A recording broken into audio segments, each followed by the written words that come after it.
Hi, I'm Aiman, and welcome back to one of my home DIY videos. In this video, I'm going to show you how to replace a wall switch. In this case, it's a single pole switch, but it should be the same for any wall switch. So let's get started. The first thing you want to do before you take off the wall switch is to flip the breaker so that it's off. So we've already flipped the breaker to make sure that's off. We'll check it after we take off the faceplate, but first off, let's take the faceplate off.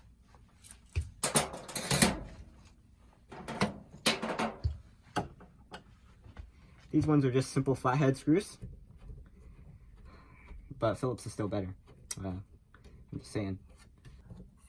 Okay, so as you can see, we have both the screws off. We're gonna keep that in a safe place. When I mean safe place, I mean just up on top on the washing machine. That's safe enough. And then we're just going to take this off carefully. I mean, some of them have a cushion behind them, but this one doesn't. Maybe it's only for outlets, but this one doesn't. And you can get a look at what the wall switch looks like. So in comparison to the old one, I mean, it looks pretty much identical. There's two screws, one on top, one on bottom, and then there's two screws on the side and one screw on the bottom, which I believe is ground. Alright, so first off, you can check to make sure if there's any current running through using a Klein tool or a proximity pen. And this basically just tells you if there's any electricity or current just in that general area. So if you pull it around, if it beeps continuously, that means that there's electricity, but as you can see, there isn't really any continuous beeps, so that means currently there's no electricity flowing, so I should be safe no matter how I put my fingers through this. Let me show you what it looks like when the breaker's on. So we flip the breaker, and as you can see, when you put it up, I guess here, it's doing a continuous beeping. Down here, where it was beeping before, it's not beeping now. And up here, it doesn't appear to be beeping either. So it looks like this, screw right here is the live one. Alright, so here's our breaker. Yours might be different. And we have a diagram where everything is, so we're just going to flip this breaker to off. And we should be ready. Alright, so now we're going to double check it. Make sure that there's no current anywhere. No continuous beeping. So now we're going to take a Phillips screwdriver and take it off. Okay, not too bad. So as you can see, now we have both the screws off, or we're going to have both the screws off.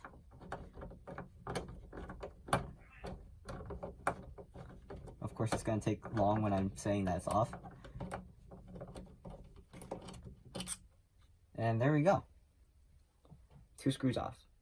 Now the reason that this isn't going completely off is because, as you can see, or you might not be able to see, the wires on the back are actually keeping it in. So the next step is to try to pull it out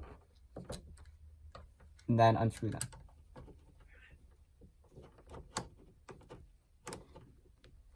Whoa, okay, that was tough. You don't have to completely take them out, just enough so that you can take the wires out.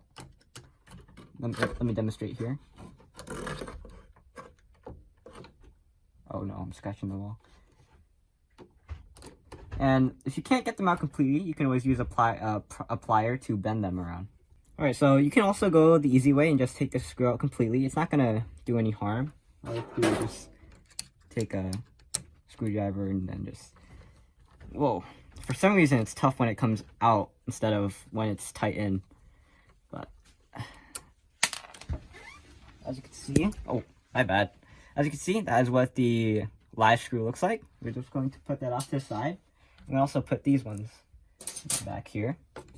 And as you can see, we're able to take this wire out to the side. These are live wires, by the way. And then we're going to take this wire outside of its screw.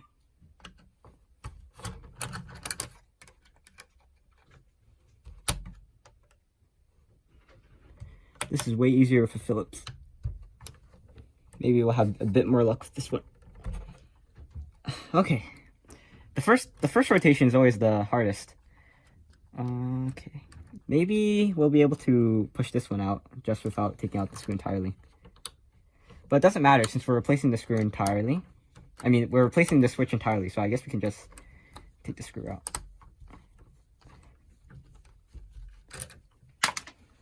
Okay. So as you can see, now we have the other switch out. There, wait, yeah, just like this. Alright, so just for demonstration, you'll see that when I touch these wires, okay, I'm just kidding. These wires, as I said before, the breaker was flipped, so that means that we shouldn't be shocked by them. Now, if the color of the wires are the same, you're going to have to remember what they were when you took them off, because you have to remember, if you switch them, the on position is going to be the off position, and the off position is going to be the on position. So you don't want that to happen. What you're going to do instead is you're just going to remember the position, because in our case, they're both black. So as for putting them back on the switch, it's very easy just to slide them on to the hook. You want to make sure that it contacts with the metal inside. So one thing you can do is you can loosen the screw before you put them on, or you can bend the wire. But bending the wire is a bit hard, so what we're going to try to do instead is loosen the screw first. Alright, so another method you could do is just to take the screw off entirely and then screw it back on. This is going to be a bit tricky to do on camera, but hopefully I get it in on the first try. Okay, so I think I got it in. And then we're going to tighten that. Phillips is easy for this.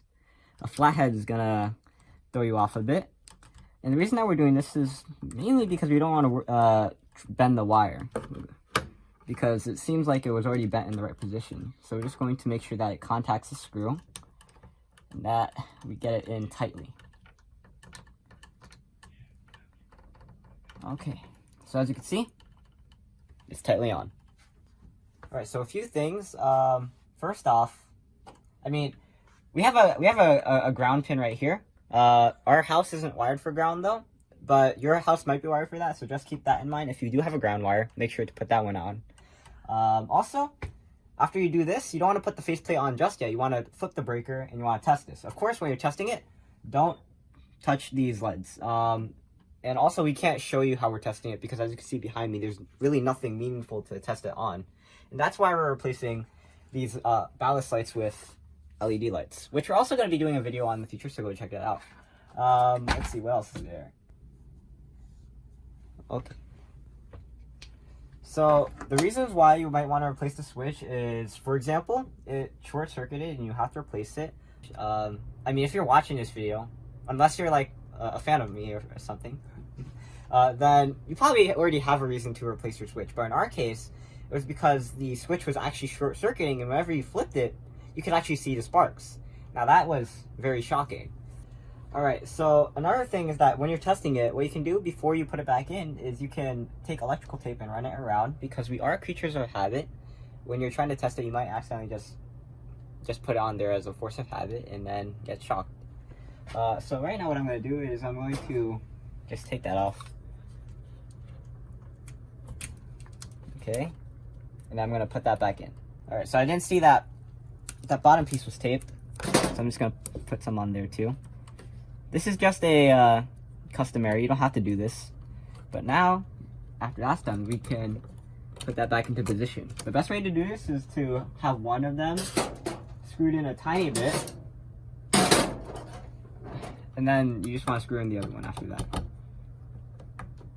Okay, so that's one in, and then you want to do the other one.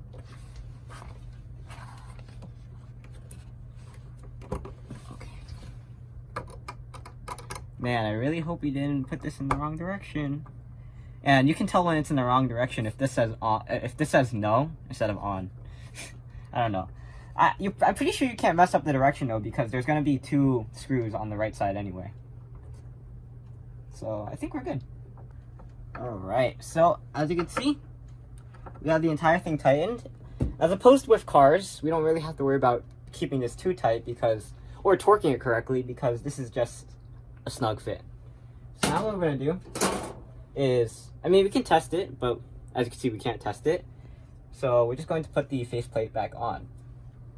So, I'm pretty sure it goes on just like this. Is there a right way? I'm pretty sure this was the orientation before. And then we're just going to put the screws back. And then we're golden. Alright, so as you can see, or you might have noticed, but I put the wrong screws. They're the black ones. But But I guess that's it. So I'm Aiman, and thanks for watching. So today I showed you how to replace a simple wall switch. This method should work for pretty much all wall switches, assuming you have the right wiring. And I guess that's it. So a few other videos that we're doing is replacing this light, this LED light, without a ballast. We did one just now about how to replace a half hot wall socket. I'm looking for a flathead.